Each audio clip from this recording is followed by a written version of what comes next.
Hi, I'm Nancy with Odonata Care and the Care Plan. I'm going to talk to you about MAID, M-A-I-D, Medical Aid in Dying.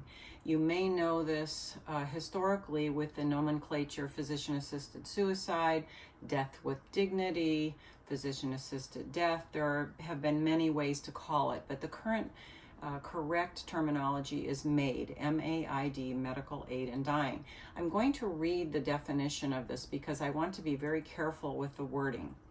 This is the voluntary termination of one's own life by self-administration of a lethal substance or a combination of medications with the direct or indirect assistance of a physician.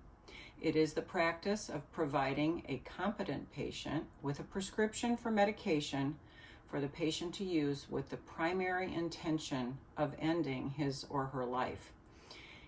As hospice nurses working here in Oregon, Brenda and I have been very honored to be present in many of these cases.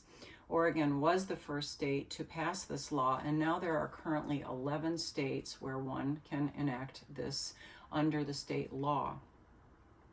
Oftentimes, what is told to people or what the general public believes is that patients choose to do this when their symptoms are so extreme that they have not been able to find comfort, that they are in pain or some other extreme condition of discomfort, and then they choose to do MAID. In our experience, in our practice, we have not found this generally to be the case. As we have grown from children who were dependent on others and now are ending our own life circle if we're close to death, we also find that what is one of the main features of the end of life is to have to let go, surrender, and be dependent on others. Sometimes this is very uncomfortable for patients, and in fact, these are the patients that we have found that generally are the ones who choose to use MAID, someone who really doesn't want to be dependent on another person towards the end of life, or actually doesn't have anyone in their life, and it would only be strangers taking care of them. Again, I would encourage you to look at the literature, to read about this. It's a very deep and very complicated and complex issue. There are spiritual, emotional, and certainly physical ramifications of this law.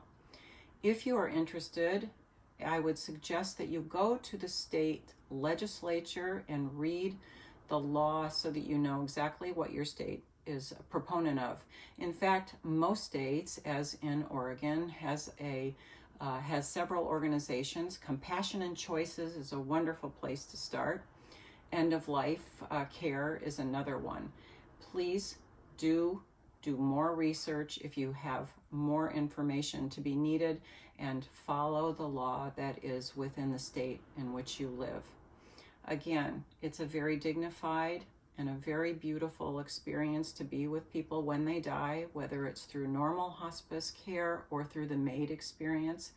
Brenda and I are extremely honored, privileged, and very blessed to be present with everyone who does get close to their own death. Thank you.